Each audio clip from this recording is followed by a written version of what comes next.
नमस्ते। Postpartum week series में आप सभी का स्वागत है। आज हम बात करेंगे डिलीवरी के बाद के छठे हफ्ते के बारे में। इस वीडियो में आज हम बात करने वाले हैं postpartum recovery, postpartum depression, breast feeding, postpartum diet plan, diastasis recti को आप कैसे चेक कर सकते हैं, अपनी मेंटल हेल्थ को कैसे बेहतर कर सकते हैं, साथ में आप कैसे अपनी रूटीन में yoga, exercise, walk add on कर सकते हैं और कब क्या सही तरीका है एक्सरसाइज को ऐड। नमस्ते, मेरा नाम है श्रृंखला, मैं हूँ pre and post natal expert. ये वीडियो आप देख रहे हैं वैदिज्ञ के यूट्यूब चैनल पर। वैदिज्ञ एक होलिस्टिक अप्रोच लेके आता है आपके हर फैमिली मेंबर के लिए हेल्थ और वेलनेस के विजन के साथ। डिलीवरी के बाद का छठा हफ्ता आपके पोस्टपार्टम के फर्स्ट फेज का आखिरी हफ्ता होता है। इस फेज तक आते आते आपका जो ब्लीडिंग होता है वो कम्प्लीटली फिनिश हो चुका होता है और साथ में एक एनर्जी आप अपनी बॉडी में और माइंड में फील करेंगे और आपकी ऑलमोस्ट रिकवरी हो चुकी होती है। 45 डेज का जो रेस्ट है वो बहुत ही इंपॉर्टेंट होता है, बहुत क्रूशियल टाइम होता है। तो ये 45 डेज आप कंप्लीटली रेस्ट करें और 45 डेज के बाद आप थोड़ा सा एक्सरसाइज करना, योगा प्रैक्टिस करना शुरू कर सकते हैं। अब बहुत जरूरी है कि आप पोस्टपार्टम पोस्ट नेटल योगा ही प्रैक्टिस करें। इसके अलावा आपको कोई भी heavy exercises, weight lifting, Pilates कुछ भी प्रैक्टिस नहीं करना है। आपको अपने एक्सरसाइज की जो शुरुआत पोस्ट नेटल योगा से ही शुरू करें। पोस्ट नेटल योगा आपकी बॉडी को रिकवरी करने में बहुत हेल्प करता है, साथ में आपकी स्ट्रेंथ और फ्लेक्सिबिलिटी को वापस लाने में हेल्पफुल रहेगा। इसके अलावा आपकी मेंटल हेल्थ को इम्प्रूव करेगा। जब आप डीप ब्रीदिंग्स प्रैक्टिस करते हैं तो आपके हार्मोन्स भी बैलेंस होना शुरू हो जाते हैं। साथ ही पोस्ट नेटल योगा आपको बॉडी को वापस रीशेप करने में, यूटेरस को वापस रीशेप करने में बहुत हेल्पफुल होता है। पर ध्यान रखें कि जब भी आप कोई भी योगा प्रैक्टिस करना शुरू करेंगे तो आपको अपने डायस्टेसिस रेक्टाई को जरूर चेक करना है। डायस्टेसिस रेक्टाई हमारी जो एब्स मसल्स होती हैं उनमें गैप आ जाता है ड्यूरिंग प्रेगनेंसी, उसको डायस्टेसिस रेक्टाई कहते हैं। अगर ये गैप नेचुरली धीरे धीरे अपने आप फिल होना शुरू हो जाता है जैसे जैसे आपका यूटेरस शेप में आता है, बट कई बार ये गैप अपने आप फिल नहीं होता है और अगर हम इस गैप के साथ ही कोई भी हैवी वर्कआउट करना अगर शुरू कर देते हैं, बहुत ज्यादा कोर वर्कआउट करना शुरू कर देते हैं, तो ये गैप हमेशा के लिए ऐसा ही रह सकता है जो कि आपके कोर मसल्स को हमेशा के लिए वीक कर सकता है। साथ ही ये गैप आपकी बॉडी में एक वीकनेस लेके आ सकता है जो कि आपको फिल करना और उसको चेक करना बहुत जरूरी है विद द टाइम। तो जब भी आप कोई भी वर्कआउट शुरू करते हैं तो हमेशा ध्यान रखें कि सबसे पहले आपको डायस्टेसिस रेक्टाई डॉक्टर से चेक करवाना है और अगर आप सेल्फ चेक करते हैं तो आपको ध्यान रखना है यहाँ के जो हमारे एब्स मसल्स होते हैं, राइट, हम सब जानते हैं एब्स मसल्स के बारे में। जो एब मसल्स होते हैं उनको फिंगर्स से हम गैप चेक करते हैं कि यहाँ पे आपको अंदर की तरफ प्रेस करना है और चेक करना है कि ये गैप कितना है, कितना फिंगर्स अंदर जा रहे हैं, 1 फिंगर, 2 फिंगर, 3 फिंगर, 4 फिंगर। तो अगर ये गैप बहुत ज्यादा है, लाइक 3 फिंगर या 2 फिंगर का गैप स्टिल आपको है आफ्टर 45 डेज भी, तो आपको अपने जो भी आपके इंस्ट्रक्टर हैं उनसे जरूर बात करनी है, अपने डॉक्टर से जरूर बात करनी है और इसको चेक करना है। और इसको मिनिमाइज करने के लिए भी बहुत सारी एक्सरसाइजेस होती हैं जो हम पोस्ट नेटल योगा में प्रैक्टिस करते हैं, तो वो आप प्रैक्टिस करेंगे तो ये गैप आपका धीरे धीरे फिल होना शुरू हो जाएगा।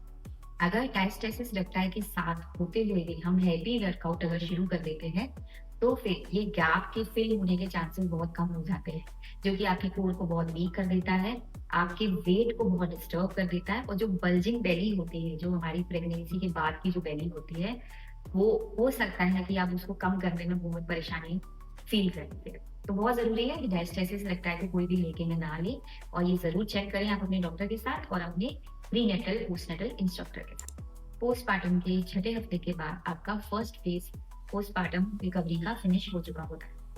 तो अब आपको अपने हस्बैंड और वाइफ के इंटीमेसी के जो रिलेशन है उन पे अभी थोड़ा और विश्राम लगाना है और आपको एटलीस्ट 3 मंथ्स तक गैप लेना ही है। 3 मंथ्स में आपकी जो रिकवरी है वो प्रॉपरली अच्छे से हो जाती है और आप भी इक्वली रिस्पॉन्स करने के लायक हो जाते हैं। दूसरी बात ये बहुत ध्यान रखें कि इन फेज में जो पोस्टपार्टम का हमारा फेज होता है उसमें प्रेगनेंसी दोबारा होने के चांसेस बहुत ज्यादा होते हैं, चाहे आपके पीरियड्स दोबारा आए हैं या नहीं आए हैं। फिर भी आपको बहुत ज़्यादा ध्यान रखना है कि अगर आपकी नॉर्मल डिलीवरी है तो एटलीस्ट आपको 2 साल का गैप ज़रूर रखना है 2 प्रेगनेंसी में, और अगर आपका सी सेक्शन है तो आपको 3 इयर्स का गैप ज़रूर रखना चाहिए। मिनिमम इतना टाइम आपकी बॉडी को रिकवर होने में लग ही जाता है, बिकॉज़ एक लाइफ आपकी बॉडी से निकल के आई है और आप इंटरनली बहुत ज़्यादा वीक हैं। आपका सिस्टम बहुत ज़्यादा वीक है, आपका डाइजेस्टिव सिस्टम, आपका इंसुलिन सिस्टम, हार्मोनल सिस्टम, सब कुछ बहुत डिस्टर्ब हो चुका है। तो आप इसको धीरे-धीरे with the postnatal yoga, then traditional yoga, फिर धीरे-धीरे आप एक्सरसाइज को अपना रूटीन को बेटर करके आप अपनी बॉडी को पहले रिकवर करें, मेंटल हेल्थ को बेटर करें, मेडिटेशन, चैंटिंग ज़रूर प्रैक्टिस करें, ब्रीदिंग एक्सरसाइजेज ज़रूर प्रैक्टिस करें, और उसके बाद ही जब आप फुली रिकवर महसूस करते हैं, एटलीस्ट 3 मंथ्स का गैप आपको इंटीमेसी के लिए लेना है। अगर आप अगली प्रेगनेंसी के लिए प्लान कर रहे हैं, तो अगर नॉर्मल डिलीवरी है तो आपको 2 इयर्स का गैप लेना है, और अगर सी सेक्शन है तो 3 इयर्स का गैप आपको लेना ही है। हो सकता है कि आपकी अब जो नेक्स्ट प्रेगनेंसी हो, आपकी 3rd प्रेगनेंसी हो, और अगर नॉर्मल डिलीवरी है तो आप 4th प्रेगनेंसी भी प्लान कर सकते हैं।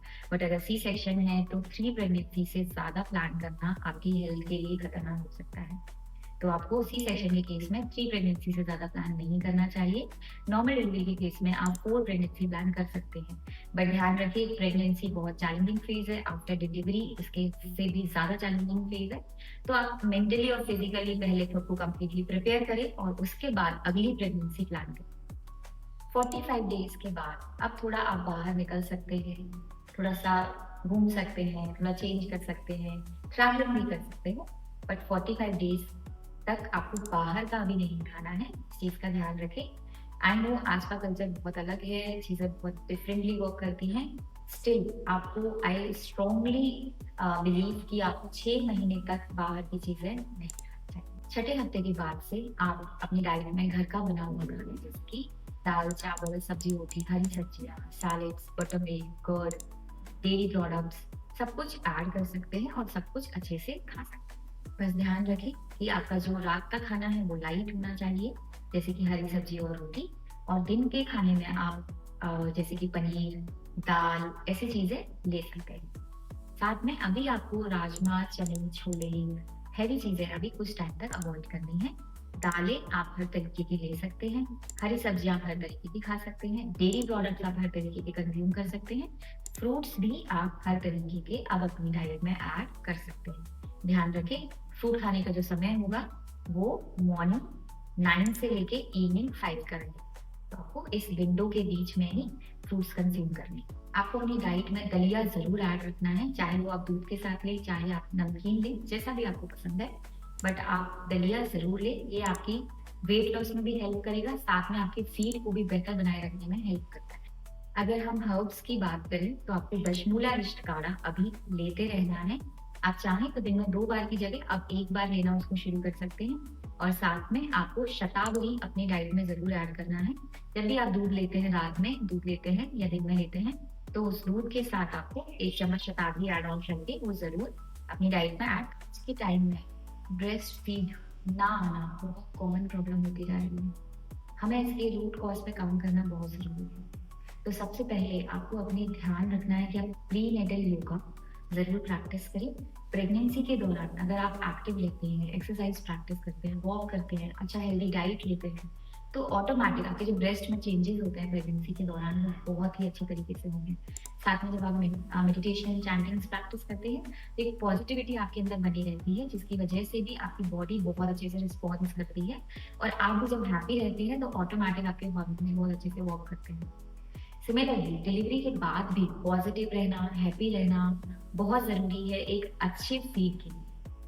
समटाइम्स मदर्स इतना ज़्यादा स्ट्रेस ले लेते हैं अपनी बॉडी चेंजेस का, या फिर सी सेक्शन हुआ है, या किसी तरीके का ट्रॉमा रहा है लेबर के टाइम पे, जो कि डेफिनेटली बहुत नॉर्मल सी बात है कि थोड़ा ये चैलेंजिंग फेज होता ही है। इससे हमें एक्सेप्ट करना ही पड़ेगा कि इट इज़ चैलेंजिंग। हमें अपनी पूरी फैमिली का सपोर्ट लेना चाहिए इस फेज में, और कोशिश करना चाहिए कि हम पूरी तरीके से पॉजिटिव रहें, हैप्पी रहें, और आपको ज़्यादा से ज़्यादा ब्रीदिंग एक्सरसाइजेस प्रैक्टिस करना चाहिए। जितने ज़्यादा आप स्ट्रेस फ्री रहेंगे, जितना पॉजिटिव रहेंगे, हैप्पी रहेंगे, आप उतना बेहतर फीड प्रोड्यूस कर पाएंगे और बेहतर तरीके से फीड कर पाएंगे। समटाइम्स सी सेक्शन के केसेस में ऐसा होता है कि फीड थोड़ा लेट आता है, और आसपास की कई बार नेगेटिव माहौल हो जाता है कि नहीं फीड नहीं आ रहा है मदर को, क्या तुम्हें तो फीड ही नहीं आ रहा है, पेट नहीं भर रहा है बच्चे का हमारे दूध से। ऐसी नेगेटिव बातें हो सकता है कि आपको सुनना पड़े, जिसकी वजह से मदर और भी नेगेटिव हो जाती है। तो उन सभी मदर्स को मैं बोलना चाहूंगी कि आपको बिल्कुल भी नेगेटिव नहीं होना है। Trust your self, trust your body. Her mother feed कर सकती है, हर मदर के अंदर ये कैपेसिटी है, ये स्टेमिना है कि वो फीड करती ही है। दिस इज नेचुरल फिनोमेनन कि हर मदर जो है वो फीड करेगी ही करेगी। बट आपकी सोच का, आपकी परिस्थितियों का, आपके आसपास के माहौल का इम्पैक्ट आपके फीड पे बहुत ज्यादा होता है।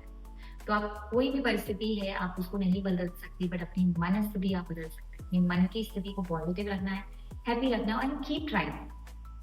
जितना ज्यादा बच्चा लेच करता है, जितना बच्चा खींचता है दूध को अपनी तरफ, उतना ज्यादा मिल्क प्रोड्यूस होता है। तो आपको ध्यान रखना है कि लेच बच्चा करता रहे, आपको भी ट्राई करना है और बच्चे को भी ट्राई करवाते रहना है। धीरे धीरे लैचिंग की प्रोसेस आसान हो जाएगी आपके लिए भी और बच्चे के लिए भी, और फीड प्रोड्यूस होना अपने आप शुरू हो जाएगा। बस आपको ध्यान रखना है कि आप पॉजिटिव रहे, मस्त रहे, खुश रहे और ट्राई करते हैं। साथ में डाइट तो डेफिनेटली आपको बहुत अच्छी लेनी ही है, और कई बार कुछ मेडिसिन भी डॉक्टर देते हैं कि अगर शुरुआत में फीड नहीं आ रहा है तो हफ्ता एक आप मेडिसिन वो ले सकते हैं मिल्क प्रोडक्शन के लिए, और फिर धीरे धीरे धीरे जब आप ट्राई करते रहते हैं तो मिल्क प्रोड्यूस होना शुरू हो जाता है। शर्त ये है कि आपको बिल्कुल भी स्ट्रेस नहीं लेना है किसी भी परिस्थिति में, एकदम मस्त रहना है, एंजॉय करना है अपने face. I know it's difficult, but कोशिश करते रहना है। अगर आप फीड करेंगे बेबी को तो फीड करने के बहुत सारे फायदे हैं। एक तो आपकी कैलोरीज बर्न होती हैं, आपका ऑटोमेटिक वेट रिड्यूस होने लग जाएगा।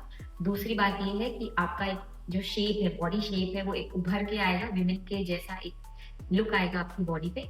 साथ में आपकी जो बेबी है उसका इम्यून सिस्टम बहुत स्ट्रॉन्ग होगा। बेबी के साथ जो बॉन्ड है, जब एक मदर फीड करती है बेबी के साथ, एक बॉन्ड डिफरेंट तरीके से काम करता है।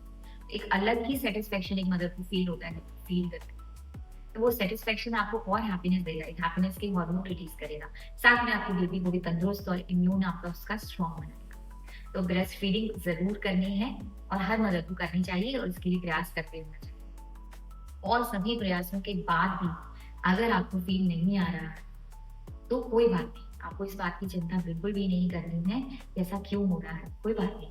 आप उसको टॉप फीड से बच्चे को ग्रो कर सकते हैं, और उसके बाद जब आप एज सुन एज पॉसिबल आप सॉलिड को इंट्रोड्यूस कर सकते हैं अपनी बेबी को 5-6 मंथ में।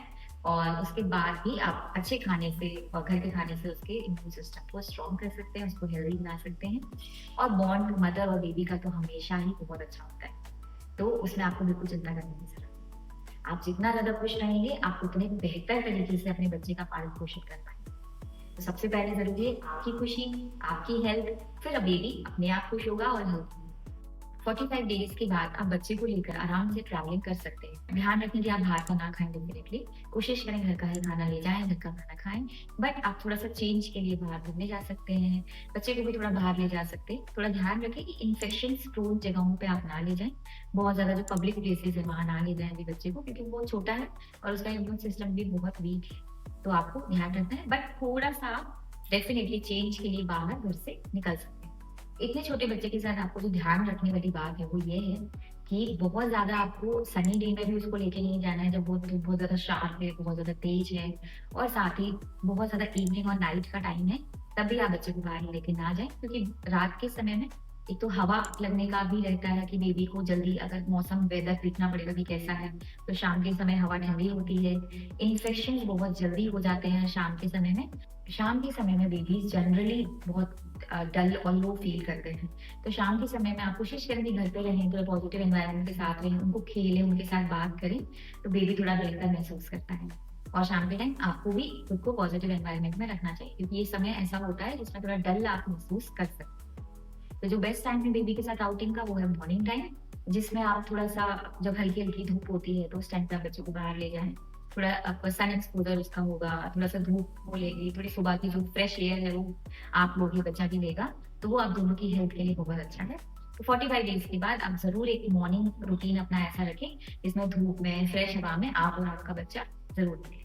6 वीक का जो बेबी है वो बहुत स्मॉल छोटा सा क्यूट सा बेबी होता है, राइट?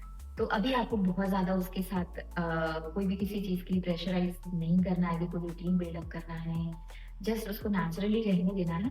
3 मंथ्स तक आते आते ऑटोमेटिक बेबी का जो रूटीन है वो सेट होने लग जाता है। अभी आपको साथ में सिर्फ just go with the flow रहना है, बेबी का जो मिल्क जो डिमांड होगा वो हर 2 घंटे में बेबी अभी डिमांड करेगा मिल्क की, तो आपको उठकर वो दूध पिलाना ही है। उसके बाद आप योग निद्रा करके अपने आप को रेस्ट कर सकते हैं। योग निद्रा हमारे यूट्यूब चैनल पर है, आप वो चेक कर सकते हैं और उससे खुद को रिलैक्स कर सकते हैं।